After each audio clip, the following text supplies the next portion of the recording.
কি গো, তুমি মুততে এসে কার সাথে কথা বলছো এরকম ফোনে? কই কই না তো, কার সাথে কথা বলি না, তো মুততেই এসছি। আর যার জন্য তুমি তোমার মুখ চেপে ফোনে কথা বলছো, একদিন সেই তোমার মুখে মুতে দিয়ে চলে যাবে। হ্যাঁ, এসব কি বলছো? তোমার বাবা কল করেছিল তো।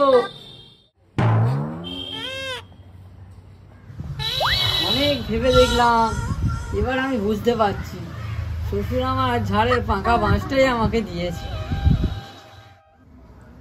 শ্বশুর ঝাড়ের পাকা বাঁশ মানে? পাকা বাঁশটা আবার তোমাকে কবে দিল সে?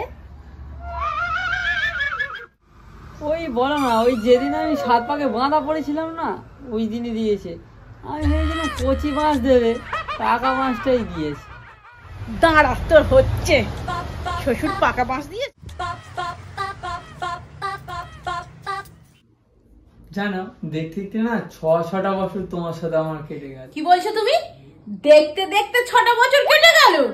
বাসন মাজতে তোমার ছেলের গু পরিষ্কার করতে করতে, সংসারে যাও তো কাজ করতে করতে চাকরানি পেয়েছে, চাকরানি দেখতে দেখতে কেটে গেল, সময় কেটে গেল দেখতে দেখতে।